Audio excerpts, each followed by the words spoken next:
Hi. ఈరోజు నేను అంటే చాలా రోజులైపోయింది మీ అందరిని ఎక్కువసేపు మాట్లాడి. సో, ఈరోజు నుంచి ఏంటంటే నేను కన్సిస్టెంట్‌గా తప్పనిసరిగా ఎక్కువ సార్లు వీడియోలు చేయాలనుకుంటున్నాను. అంటే ఒక సింపుల్ మెసేజ్ మరీ ఎక్కువ ఎక్కువ పెద్ద పెద్దవి కాదు. అలా అని మరి 1 మినిట్ కాకుండా కొంచెం చిన్న చిన్న విషయాలు ఈరోజు నుంచి మీతో మాట్లాడాలనుకుంటున్నాను. అంటే చాలామంది నన్ను ప్రశ్నలు అడుగుతున్నారు. సో, నువ్వు సన్నగా ఎంత తొందరగా అయిపోయావు? సో, అప్పటికి ఇప్పటికి తేడా ఏంటి అని చూస్తున్నారు. కొంతమందేమో నీకేదో గ్లో తగ్గిపోయింది. లేకపోతే ఎంత సన్నగా బాగులేదు. చాలా లావుగా ఉంటేనే నువ్వు బాగున్నావు. ఇట్లా రకరకాలుగా మాట్లాడుతున్నప్పుడు నాకు కొంచెం నవ్వొస్తుంది. ఎందుకంటే వాళ్ళకి ఎలా ఉన్నాననే దానికంటే కూడా అంటే ఒక్కసారి నన్ను ఇలా చబ్బీగా చూసిన వాళ్ళు ఒక్కసారిగా చిన్న చిన్న మొహంతో చూడడం కొంచెం కష్టంగా అనిపించొచ్చు గాక, అయినా కూడా పర్వాలేదు. నేను ఆరోగ్యంగా ఉన్నానని చెప్పడం కాకుండా ఇదివరకు నేను కిందకి దిగేటప్పుడు మెట్ల నుంచి దిగినప్పుడు ఇలా జాగ్రత్తగా పట్టుకొని దిగేదాన్ని. ఈరోజు పరిగెట్టుతూ దిగగలుగుతున్నాను. సో, అంటే ఎంత హ్యాపీగా ఉంది అంటే, అసల నా బరువంతా ఒక్కసారిగా అలాగ కరిగిపోయినట్లుగా ఎంత ఆనందంగా అంటే అనిపిస్తుంది. ఇంకొంచెం ఇంకా అక్కడక్కడ చిన్న చిన్నయి ఇవన్నీ కూడా లూజ్ అయిపోయినియి. ప్రతీది కూడా డ్రెస్సులన్నీ కూడా లూజ్ అయిపోయినియి. అన్నిట్లికి మళ్ళీ కుట్లేసుకుంటున్నాను. సో, కొన్ని బట్టలైతే అసలు తీసి బయట పెట్టేసా. సో, అవన్నీ ఏంటంటే చాలా ఆనందంగా ఉంది అనమాట. అయితే నా ఆనందం నాతోనే ఉంచుకోకూడదు. ఇంకా అనేక మందికి పంచాలనే ఉద్దేశంతోనే ఈ యొక్క యూట్యూబ్ ఛానల్ మొదలుపెట్టాను. నేను అందరిలాగా షేర్ చేయండి, సబ్స్క్రైబ్ చేయండి ఇలాంటివి ఏవి మాట్లాడట్లేదు. మీకు నచ్చితే చూడండి. సో, ఎవరికైనా చెప్పాలనుకుంటే చెప్పండి. అంతవరకే. సో, నాకెప్పుడు నాలో ఉన్నదేంటంటే, నాలో ఉన్నది ఏది కూడా దాచుకోకుండా ఇతరులకు మంచి విషయాలు అందరికీ చెప్పాలనే ఉద్దేశంతో దీన్ని స్టార్ట్ చేశాను. మరలా ఈ రోజు నుంచి కొంచెం ఎక్కువ సార్లు మరలా మీతో మాట్లాడాలనుకుంటున్నాను. సో, ఈ రోజు నుంచి నేను ఏం ఆలోచిస్తున్నానంటే, మీ ప్రశ్నలు, నా జవాబులు. ఇది కార్యక్రమం. అంటే ప్రతి ఒక్కరికి కొన్ని క్వెషన్స్ మైండ్‌లో ఉండిపోతాయి. అమ్మో! నేను లావుగా హ్మ్. జస్ట్ జోక్ ఇవాళ చూసాను. ఒక అంటే బహుశా మీరందరూ కూడా గమనించే ఉంటారు. ఒక అమ్మాయి అడుగుతుందనమాట. తన భర్త తన్ని వదిలేసాడు. ఎందుకంటే "నువ్వు లావుగా ఉన్నావు. నిన్ను నేను తిండి పెట్టలేకపోతున్నానని." అయితే ఆయన చెప్పాడు, "అమ్మా నువ్వు లావుగా తగ్గడానికి ఏదైనా ఒక అతన్ని ఇలా కలసొచ్చు. ఇలాగ డైటింగ్ ద్వారా చేయొచ్చు" అంటే, "నేనైతే చెయ్యనండి. నాకు తిండి కావాలి, భర్త కావాలని" జోక్స్. సో, అది చూసినప్పుడు నాకనిపించింది. నిజంగానే చాలా మందికి ఏమనుకుంటారంటే, నేను తిండి తినకుండా ఉండలేను అనే ఒక అపోహలో ఉన్నారు. ఆమె వింటున్నంత సేపు నాకలా అనిపించేది. So, I was the same. నేనేంటంటే, నేను చాలా లావుగా ఉన్నాను. నేను తినకపోతే ఎక్కడైనా కళ్ళు తిరిగి పడిపోతే, నాకేదన్నా జరిగిపోతే, ఇట్లాంటి రకరకాల మిత్స్ అనేవి నాలో ఉండేవి. సో, ఈరోజు మీ దగ్గర ఏం క్వెషన్స్ ఉన్నాయో నాకు చెప్పండి. తప్పనిసరిగా మీకు ప్రతి ప్రశ్నకి నేను సమాధానం చెప్పగలను. అంటే ఎందుకంటే ఆ ప్రశ్నలు నేను వేసుకొని నా మీద నేనే వేసుకొని సో, పుస్తకాలు సాధించి నేను చదివాను. చాలా పుస్తకాలు చదివాను. చాలా వీడియోస్ వింటున్నాను. సో, హెల్త్ గురించిన ఎన్నో టిప్స్ నేర్చుకుంటున్నాను. నేను అందరికీ షేర్ చేస్తున్నాను. కాబట్టి ఈ రోజు నుంచి మీరు కంపల్సరీగా అడగండి. తప్పనిసరిగా నేను చెప్తాను. సో, ఈరోజు నేను అడిగే అంటే నాకు అందరూ అడిగే క్వెషన్స్‌లో మొదటి క్వెషన్ ఏంటంటే, ఆకలిని ఎలాగ నువ్వు కంట్రోల్ చేయగలుగుతున్నావు? సో, ఆకలి వేయదా నీకు? ఆకలి అసల అలాగ 24 అవర్స్ ఉండిపోగలుగుతున్నావు. లేకపోతే కొన్ని రోజులు కూడా ఉండిపోవడానికి ఈజీ అని చెప్తున్నావు. ఇది మేమెలా నమ్మాలి? అసలు ఆకలి వేయకుండా ఎలా ఉంటుంది? మనిషి అన్న తర్వాత ఆకలి వేస్తుంది కదా! అంటారు. సో, ఈ యొక్క డైటింగ్‌లో ఉన్న విశేషం అదే. ఇది గనక మీకు అర్థమైతే ఇక మిగతావన్నీ ఈజీ అయిపోతుంది. సో, నేను ఈరోజు మీకు చెప్పాల్సింది ముఖ్యమైనది ఏదైనా ఉందంటే అది. ఏంటంటే డైట్‌లో డైటింగ్‌లో డైట్ ఉంది. అంటే ఆహారం లోపలికి వెళ్ళాలి ఉంది. ఏ డైట్ తీసుకుంటే ఆకలి వేయదు అనే దానికి నా దగ్గర సూత్రం ఉంది. సో, ఆహారాలు అనగానే ఎప్పుడు చెప్తున్నది 3 ముఖ్యమైనవి మాక్రో న్యూట్రియంట్స్. ఏంటంటే కార్బ్స్, ప్రోటీన్స్ అండ్ ఫ్యాట్స్. ఈ 3 మై మాక్రో న్యూట్రియంట్స్. ఈ 3 మనం తీసుకోవాలి. సో, ఈ మూడిట్లో ఏది ఎక్కువ తీసుకోవాలి, ఏది తక్కువ తీసుకోవాలి తెలియకే మనుషులందరూ కంగారు పడుతున్నారు. సో, ఎక్కువ ఏం తీసుకోవాలంటే ఫ్యాట్సే 70% తీసుకోవాలి. సో, కార్బ్స్ ప్రోటీన్స్ 30% తీసుకోవాలి. అంటే 70, 30 అయిపోతే ఇంకేముందండి? అంటే కార్బ్స్ మీరు 5-10 అంటే ఇక్కడ ఇందులో తక్కువైనవి ఉంటాయి చూడండి. అది కార్బ్స్ రూపంలో తీసుకోవాలి. ఇంకో 10 టు అంటే ఒక 5-10 మాత్రమే మీరు మాత్రమే మీరు కార్బ్స్ తీసుకోవాలి. సో, ఇలా గనుక మీరు డైట్‌లో మీరు మెయింటైన్ చేయగలిగితే ఆటోమేటిక్‌గా బరువు అనేది మీరు తగ్గిపోతారు. మీరిప్పుడు డౌట్ ఏమంటే ఫ్యాట్స్ తింటే కొవ్వు రాదా? ఇదేం సూత్రం? నువ్వు ఎలా చెప్పగలుగుతున్నావు? కార్బ్స్ తింటే ఏంటిది కొంచెం కొంచెం తినాలి, చాలా ఎక్కువ సార్లు తినాలని డాక్టర్స్ చెప్తున్నారు, పలానా న్యూట్రిషనిస్టులు చెప్తున్నారు, కొద్ది కొద్దిగా ఎక్కువ సార్లు తినమంటున్నారు, పొద్దున్న తినకుండా ఉంటే మంచిది కాదని చెప్తున్నారు, ఇలా రకరకాలు చెప్తున్నారు. ఇవన్నీ అవుట్‌డేటెడ్. నేను ఏమంటది బల్లగుద్ది మరీ చెప్పగలను. ఏంటంటే దే ఆర్ ఆల్ అవుట్‌డేటెడ్. నేను కూడా అలాంటి మిత్స్‌తోనే మేము కూడా వచ్చాం. కానీ ఈరోజు నేను చెప్పాల్సింది ఏంటంటే మీకు ఏంటిది 10 గంటల వరకు తినకపోయినా మీకు గ్యాస్ట్రిక్ రాదు. ఎప్పుడైతే మీరు కార్బ్స్ అనేవి తగ్గించారో, ఈ యొక్క ఈ యొక్క ఫ్యాట్స్ ఫుడ్‌కి లేకపోతే ప్రోటీన్స్ ఫుడ్‌కి ఎప్పుడైతే మీరు వచ్చారో, ఆటోమేటిక్‌గా మీకు ఆకలి వెయ్యదు. ఎందుకంటే బాడీ ఈ యొక్క ఫ్యాట్ లోపలికెళ్ళి ఆ ఫ్యాట్స్ అంటే కొవ్వును కట్ చేస్తుంది. ఇది సూత్రం. మీరేదైతే గుడ్ కొలెస్ట్రాల్ తీసుకుంటున్నారో, ఆ గుడ్ కొలెస్ట్రాల్ లోపలకున్న బ్యాడ్ కొలెస్ట్రాల్‌ని కరిగిస్తుంది.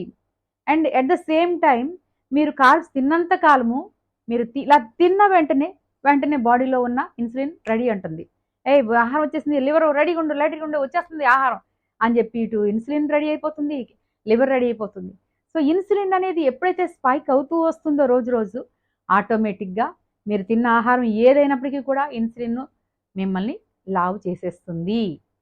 సో, ఇన్సులిన్ అనే ఒక పదార్థం వలనే ఈరోజు మీరు సన్నమైన, లావైనా. మీరు తినే క్యాలరీస్ కాదు. మీరు ఇంతింత తిన్నా కూడా చాలామంది సన్నగానే ఉంటారు. సో, మీరు తినే ఆహారంలో కాదు. మీరు తిన్నప్పుడు ఏదైతే కార్బ్స్ యొక్క ఇన్సులిన్ సరిగ్గా ఎంత రియాక్ట్ అవుతుందో అనే దాని మీదే మీ యొక్క బాడీ అనేది ఉందని మనం చెప్పుకుంటున్నాం. సో, మీరు రోజు తినే వాళ్ళకి ఏమవుతుందంటే బాడీ బాడీ లోపల ఒక సిస్టమ్ ఉంది. ఆ వ్యవస్థ ఉంది. అదేం చేస్తుందంటే ఆహారం వీడు సరిగ్గా పెడతారు టైం ప్రకారం. పర్వాలేదు మనం దాయైపోయినా పర్లేదనుకుంటది. కొంతమంది ఒక గంటకో తింటారు. మళ్ళీ ఇంకో రోజు ఇర్రెగ్యులర్ తినేవాళ్ళకి అయ్య బాబోయ్! సరిగ్గా తినరు. మనం తిన్నప్పుడే దాచేసుకోవాలని బాడీ దాచేయొచ్చు. సో, ఇట్లా రకరకాలుగా ఒక్కొక్కరి శరీరానికి ఒక్కొక్క తత్వంగా ఉంటుంది. కానీ ఇవన్నిట్లికి ఓవరాల్‌గా నేను చెప్పాల్సిన సూత్రం ఏంటంటే, ఈ 3 మాత్రమే బాడీ యాక్సెప్ట్ చేస్తుంది. మీరెంత జంక్ తిన్నా దానివల్ల ప్రయోజనం ఉండదు. సో, మీరు తినే ఆహారంలో ప్రోటీన్ ఉందా లేదా చూసుకుంటుంది. ప్రోటీన్ ఉంటే అమైనో యాసిడ్స్ అనమాట. ప్రోటీన్ అంటే అమైనో యాసిడ్స్ మీరు ఇస్తున్నారా లేదా చూసుకుంటుంది. ఎప్పుడైతే అమైనో యాసిడ్స్ వచ్చినాయో దానికి వెంటనే సెల్స్‌ని తయారు చేస్తుంది. సెల్స్ అన్నీ కూడా గ్రో అవుతాయి. మీకు ఎక్కడైనా చిన్న గాయమైనా మీరు ప్రోటీన్ తిన్నప్పుడు ఏమవుతుంది? ఆ గాయం తొందరగా మానిపోతుంది.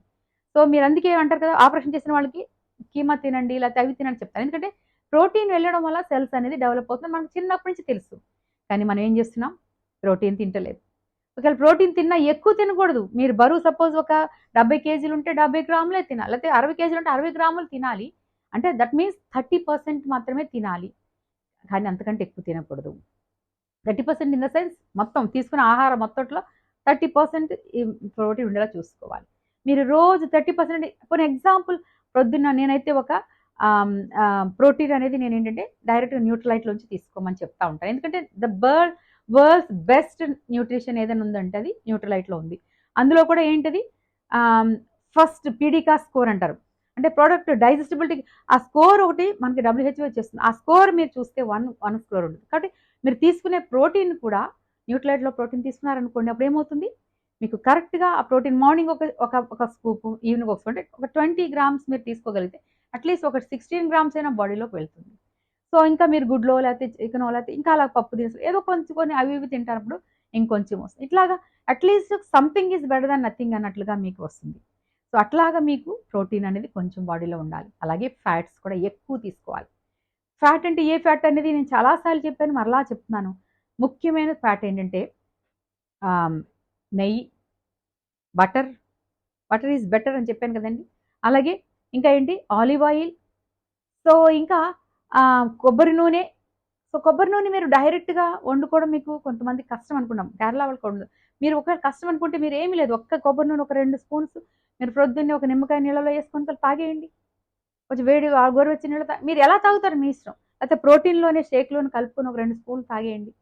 సో, అట్లా తాగడం ద్వారా మీకేమవుతుంది బాడీలో గుడ్ కొలెస్ట్రాల్ చేరి అది ఒక తల్లి పాల కంటే ఎక్కువైనా శ్రేష్టమైందని మనకి కోకోనట్ గురించి చెప్తున్నారు. మరి అలాంటప్పుడు కోకోనట్ ఆయిల్ తాగడానికి మనకు కష్టం ఏంటండి?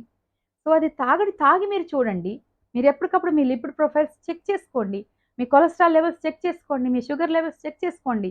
మీకు అర్థమైపోతుంది. ఈ యొక్క ఆహారం ఏదైతే నేను చెప్తున్నానో LCHF అంటే లో carbs high fats diet. So, healthy fats diets ఎవరైతే తీసుకుంటారో దానికి ఏమవుతుందంటే వాళ్ళకి 100% వాళ్ళు ఆరోగ్యంగా ఉంటారు. సో, నేను ఇందాక నుంచి చెప్పింది ఏంటంటే ఆకలిని నియంత్రించడానికి ఎలాగంటే ఇదే. మీకు ఆకలి వేయదు. ఆకలి వేయదు ఎందుకంటే ఇన్సులిన్ అనేది స్పైక్ అవ్వదు. ఎందుకంటే మీరు ఎప్పుడైతే ఫ్యాట్స్ తింటూ ఉన్నారో ఈవెన్ కార్బ్స్ తిన్నా ఏంటిది ప్రోటీన్స్ తిన్నా కూడా ఎంతో కొంత ఇన్సులిన్ స్పైక్ అవుతుంది. కానీ డైరెక్ట్‌గా ఆయిల్స్ తీసుకున్నప్పుడు మీకేమవ్వదు. బట్ ఎప్పుడు కూడా మనం డైరెక్ట్ ఆయిల్స్ తీసుకోము. ఎందుకంటే దానిలో ఏదో ఒకటి కలుపుకొని తినడం అలవాటు. కాబట్టి కొద్దిగానైనా సరే మీకు కొంచెమైనా ఇన్సులిన్ లేస్తుంది. అది సరిపోతుంది కదండీ! బాడీలో ఉన్న ప్రతి పార్ట్‌కి ఆ యొక్క గ్లూకోజ్ వెళ్ళాలి కాబట్టి బాడీలో ఉన్న ఇన్సులిన్ అనేది అవసరం ఉంది. సో, పనులన్నీ జరుగుతాయి. కాబట్టి మీకు ఆకలనేది ఆటోమేటిక్‌గా తగ్గుతుంది. సో, మీరు బాడీలో ఉన్న సెల్స్ అన్నిటికి ఆయిల్ డైరెక్ట్‌గా వెళ్ళిపోతుంది. ఇన్సులిన్‌తో పని లేకుండా వెళ్ళిపోతుంది. కాబట్టి ఆయిల్ అనేది మీరు తీసుకోవడం ద్వారా ఇన్సులిన్‌కి పని చెప్పరు. ఎప్పుడైతే ఇన్సులిన్ పడుకోబెట్టారో మీరు ఆటోమేటిక్‌గా లావు తగ్గే అవకాశం అంటే లావు పెరిగే అవకాశం లేదు. సో, ఇది మీరు చెప్పాల్సింది. సో, ఆకలి ఎందుకు వేయదు అనే దానికి కూడా ఏం చెప్పాను. చాలా సింపుల్‌గా చెప్తున్నాను. ఇది చాలా ఈజీగా చెప్పేస్తున్నాను మీకు. సో, నేనేదో ఏంటిది ఎక్కడో ఎవరో చెప్పింది నేను చెప్పడం కాదు. నా అనుభవంగా నేను ఏదైతే చేశానో అది నేను చేసి, నేను చూసి, చేసి నా జీవితం మీద నేనే ప్రాక్టికల్ చేసి నేను మీకు చెప్తున్నాను ఏంటంటే మీరు 100% ఇది రిజల్ట్ వస్తుంది.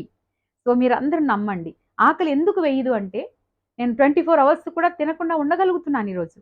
ఒక 2 అవర్స్‌లోనే మాకు ఆకలేసిన రోజులు అంటే అర్థమైంది నాకేంటి కార్బ్స్ తినడం వల్లనే ఆకలి వేస్తోంది. కార్బ్స్ మానిన రోజున ఆకలి తగ్గిపోతుంది. సో, ఎప్పుడైతే నేను కార్బ్స్ తినడం తగ్గించేసానో, నా ఆకలి కూడా ఆటోమేటిక్‌గా తగ్గిపోయింది. తాగేవాడికి ఎందుకు సాయంత్రం వేళ వాడికి తాగాలనిపిస్తుందంటే, ఆ లోపలున్న ఆల్కహాల్ కొంచెం పడినా కూడా అది మరలా మరలా తాగాలనే అడిక్షన్ పుట్టిస్తుంది. సో, తాగుడు ఈజ్ ఈక్వల్ టు సేమ్ ఇక్కడ కూడా కార్బ్స్. మీరు కార్బ్స్ ఎంత తింటూ ఉంటే అంత ఎక్కువ ఆకలేస్తుంది. మీరు కార్బ్స్ తగ్గించుకోండండి ఆకలిని ఆటోమేటిక్‌గా తగ్గిపోతుంది. ఎంత సింపుల్ ఈజీ టిప్ అండి. సో, ఈరోజంతా నేను చెప్పాల్సింది ఏంటంటే ఆకలిని మీరు జయించగలరు. మీరు ఏం చెప్తే అది మీరు చేస్తుంది. నేనేదో కొత్త డైట్ చెప్పట్లేదు. చాలామంది ఏం చేస్తున్నారంటే ఈ మధ్య షేక్స్ తాగండి, లేకపోతే ఎక్సర్‌సైజ్‌లు చేయండి, లేకపోతే యోగాలు చేయండి, అది చేయండి, తలకిందులు తపస్సు చేయండి, జిమ్ చేయండి అని చెప్తున్నారు. సో, ఇవన్నీ చేస్తే లావు తగ్గుతారో లేదో నాకు తెలీదు. ఎంతో కొంత తగ్గుతారు. కానీ ఎంతకాలం చేయగలుగుతారు? రోజు జిమ్‌కెళ్ళలేకపోవచ్చు, వాకింగ్‌కెళ్ళలేకపోవచ్చు, లేకపోతే అది వెళ్ళడం కొంతమంది వెళ్తారు. అది వదిలేయండి. ఎక్కువ మంది చేయలేరు. అట్ ద సేమ్ టైమ్ ఏంటిది ఆహ్, నడక నడ వ్యాయామం చేయలేకపోవచ్చు, ఎక్సర్సైజ్ చేయలేకపోవచ్చు. ఇవన్నీ చేయలేకపోవచ్చేమో గాని, లేకపోతే ఈవెన్ షేక్స్ తాగలేకపోవచ్చు. మాటిమాటికి ఎంత డబ్బులు ఖర్చు పెట్టి మీరు షేక్స్ తాగుతారు. షేక్స్ కూడా తాగలేకపోవచ్చు. కానీ నేను చెప్పే డైట్‌లో మీ ఆహారంలో నుంచే మీరు తినే ఆ కార్బ్స్‌ని కంట్రోల్ చేసుకుంటూ చక్కగా ఒక విటమిన్ టాబ్లెట్, కొంచెం ప్రోటీన్, కొద్దిగా చిన్న చిన్న సప్లిమెంట్స్ లాంటివి మీరు తీసుకుంటూ న్యూట్రిషన్‌తో మీరు చేయగలిగితే ఆరోగ్యంగా ఉంటారు. సో, మొదట నేను చూసినప్పుడు చాలా ఇంతింత ఉండేయి నా బుగ్గలన్నీ. కిందన ఇంతింత వేలాడిపోయేది. ఒక్కరోజు ఈ మధ్య నేను ఎప్పుడైతే డైట్ చేశానో ఇవన్నీ ఇలా కిందకి ఇలా సాగిపోయినట్టు ఇవన్నీ వచ్చేసినాయి. ఇప్పుడు ఇవన్నీ కూడా నాకు ఆల్మోస్ట్ తగ్గిపోయినాయి. మీరే గమనించొచ్చు నన్ను. సో, నేను ఒక చిన్న పిల్లలాగా ఇప్పుడు నాకు ఒక 50 ఏళ్ళు, 53 ఏళ్ళు ఇప్పుడు. 53వ సంవత్సరం ఇప్పుడు. ఎవరు కూడా నమ్మలేకపోతున్నారు. నాకు ఆల్రెడీ ఇద్దరు రెండో పిల్లోడికి కూడా నేను పెళ్లి చేసేస్తున్నా. అంటే అంతగా నేను నా పిల్లలు పెళ్ళిళ్ళైపోయిన పిల్లలు నాకున్నారంటే కూడా చాలా మంది నమ్మడం లేదు. అంత చక్కగా యాక్టివ్‌గా నేను ఈరోజు ఉండగలుగుతున్నాను. నేనే కాదు మీరు కూడా ఉండగలుగుతారు. So, this is only my ఆహ్, ఏంటిది ఈరోజు నేను మీకు చెప్పాల్సింది ఇదొక్కటే ఏంటంటే ఆకలిని మీరు జయించొచ్చు. మీరు ఇంకా ఏదైనా ప్రశ్నలుంటే నా దగ్గర రండి. సో, ఎలాంటి ప్రశ్నలకైనా అంటే డైట్ రిలేటెడ్ లేకపోతే ఆరోగ్యం రిలేటెడ్. షుగర్ వస్తుందా? మీకు డయాబెటిస్‌లో ఉన్నారా? లేకపోతే మీరు థైరాయిడ్‌లో ఉన్నారా? ఇంకా లేకపోతే ఇంకా మీకేవైతే ఉన్నాయో మీకు సమస్యలు ఏవైనా కావాలి పీసీఓఎస్ ప్రాబ్లమ్స్‌లో ఉన్నారా? ఏ ప్రాబ్లమ్ అయినా సరే ఎలాగ దానిలో నుంచి బయటకి రాగలరో మీరు నాకు క్వెషన్స్ అడగండి. మీరు కామెంట్స్ చేయండి. ఏదైనా క్వెషన్స్ ఉంటే నాతో మాట్లాడండి. డైరెక్ట్‌గా నాకు కాల్స్ చేయండి. డెఫినెట్‌లీ అన్నిట్లికి సమాధానం చెప్తాను. All the very best. God bless you. Bye.